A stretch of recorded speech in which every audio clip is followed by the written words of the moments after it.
나는 누구인가? 빅뱅 이전에 어떤 일이 있었는지 우리는 알지 못합니다. 다만 현재로서는 이 우주가 빅뱅으로 출발했다고 생각합니다. 빅뱅이라는 엄청난 폭발이 있었고 그 폭발로 우주가 만들어지고 팽창하기 시작했다고 합니다. 폭발로 일어난 열은 우리가 상상할 수도 없는 고온이었고 고온에 의해 물질의 씨앗이 되는 것들은 열 처리가 이루어지기 시작합니다. 이 열 처리에 의해 원소가 만들어지고 원소끼리 융합 폭발 그리고 다시 열 처리에 의한 재생산의 과정이 진행됩니다. 모든 물질은 쉼없이 이합 집산을 합니다.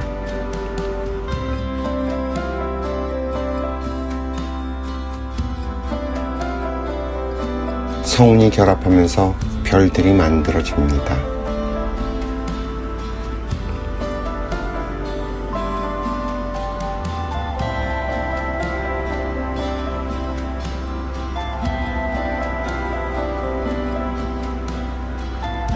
빅뱅이 일어난 후 약 30만 년이 지나고 우주는 태양의 표면보다 조금 낮은 3000도 정도로 식습니다. 그때 양성자와 전자가 결합해서 원자가 생겨나고 최초의 원자, 즉 우리가 지금 보고 있는 모든 것들을 구성하고 있는 원자들이 만들어집니다.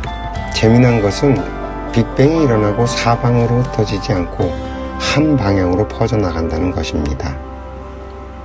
이렇게 우주가 오랜 시간에 걸쳐서 서서히 만들어집니다. 인간의 시간으로 계산되기 어려운 세월, 은하가 만들어졌고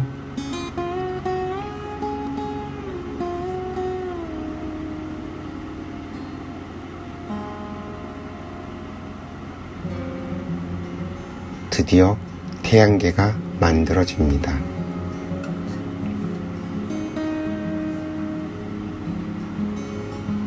드디어 지구가 만들어졌습니다. 약 45억 년 전이라고 합니다.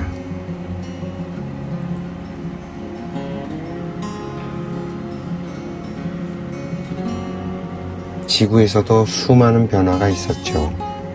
그리고 드디어 생명체가 출현을 합니다.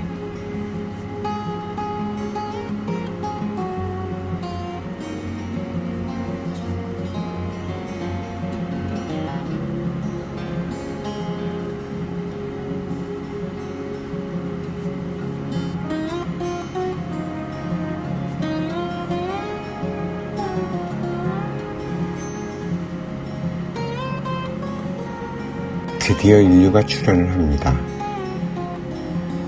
여기서 잠깐.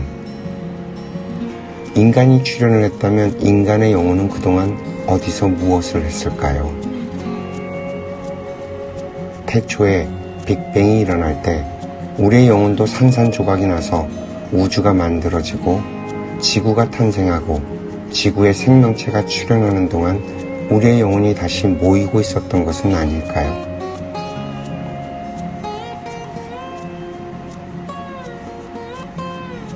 아니, 천지창조가 신들의 교화 훈련 프로그램이라면 여러분은 어떤 생각이 드시나요? 빅뱅 이전에 신들이 모종의 실수를 저질렀고 빅뱅이 일어나게 됐으며 이 신들을 교화시키기 위한 일환으로 지구별을 만들고 인간을 만들어 신들을 인간의 육신에 집어넣고 교육을 시킨다는 상상 말입니다. 분명 인간은 동물들과는 다른 존재임에는 틀림이 없습니다. 자, 한번 보십시오. 영혼이 태어난 아이의 육신으로 들어갑니다. 보이시나요? 두 사진의 차이가? 축 늘어졌던 아기가 영혼이 들어오면서 자지러지게 우는 모습, 영혼이 밀고 들어오면서 만들어지는 스파크에 의해 육신이 견디지 못하고 저렇게 소스라치듯 울어댑니다. 영혼이 비좁은 6006개의 구멍을 통해 아이의 몸으로 들어가면서 만들어지는 스파크는 다시 한 곳으로 모여 마음이라는 에너지가 만들어진다고 합니다. 믿거나 말거나입니다. 암튼 지구별에서 이런 인간의 역사가 시작이 됩니다. 인류의 이동이 일어났고 농경사회가 열리고 인류는 만물의 영장으로 지구별을 지배합니다. 실크로드 같은 육로의 개척과 대항해 시대를 열었고, 기술과 과학의 발전으로 하늘과 우주와 전 세계를 연결시켰습니다.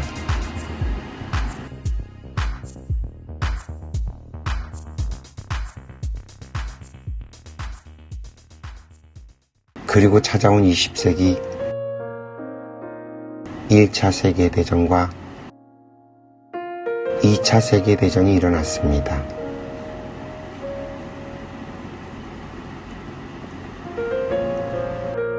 여기까지를 우주가 40% 운행된 시기라고 합니다.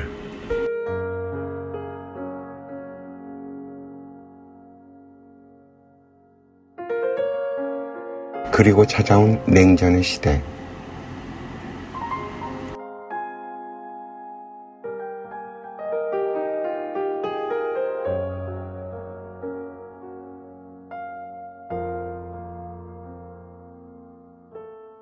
한반도 역시 예외일 수가 없었습니다. 결국 찾아온 한국전쟁.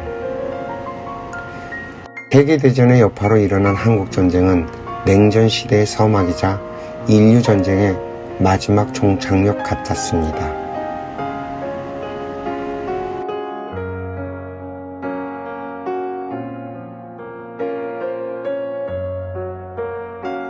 마침내 휴전이 일어났고요.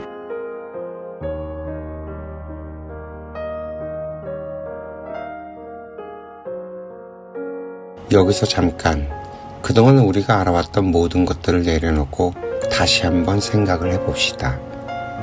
이 세계의 역사는 전쟁의 역사입니다. 4000년 인류 역사의 93%는 전쟁의 기간이었다고 합니다. 만약 한국전쟁이 모든 전쟁을 끝내기 위한 인류의 마지막 전쟁이라는 상상을 한번 해봅니다. 인류의 문명이 만들어지고 사라지는 과정 속에서 수없이 발발된 뺏고 뺏기는 전쟁의 역사. 그 전쟁의 종지부를 찍기 위해 인류는 2차례의 세계대전을 치렀고 결국 한국전쟁을 끝으로 한반도에 휴전을 그었던 것입니다. 공산과 민주라는 실험을 한반도에 걸어놓고 인류는 전쟁을 잠시 멈춘 것입니다. 그러나 냉전의 골은 더욱 깊어갔습니다. 그러나 재미난 것은 빗장을 걸어 잠근 두 진영은 서로의 체제의 우월성을 드러내기 위해 경쟁에 돌입을 했고 인류는 유례없는 번영의 시대를 열었습니다.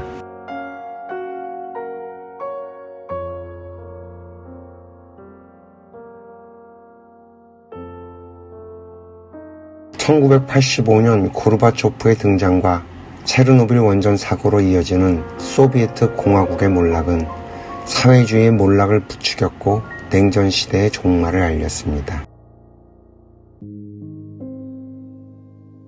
자유무역의 시대가 열렸고 모든 나라가 문호를 개방하고 전 세계를 하나로 연결하는 시도가 이어졌다. 또한 온라인의 출현으로 그리고 스마트폰의 출현으로 전 세계가 연결되는 속도는 더욱 가속화되고 빨라졌다. 그렇게 21세기를 맞으며 민주주의와 자본주의의 승리로 마무리가 되고 인류는 영원한 번영의 시대가 만들어질 수 있다는 상상을 했다.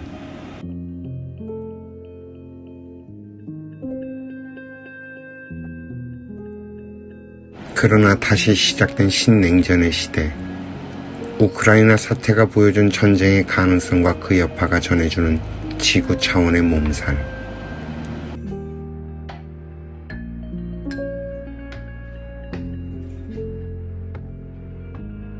지구 반대편에선 지금도 기아와 가난으로 굶어 죽는 사람들이 줄어들지 않고 있다.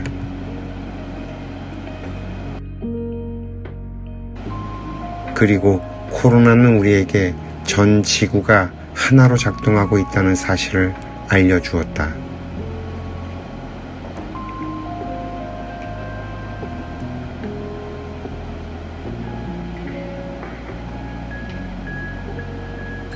여전히 해결되지 못하고 있는 난민들의 문제들까지 있다.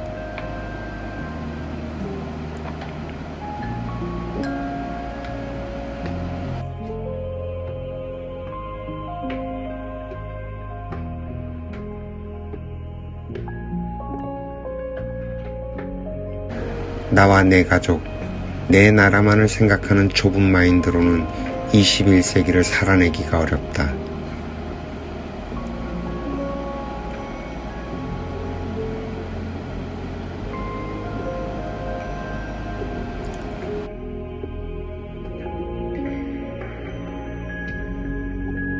나는 면면이 이어져 내려온 장구한 생명의 역사를 이어받았고 인류가 희생 속에 이루어낸 지식을 쓸어먹고 성장했다.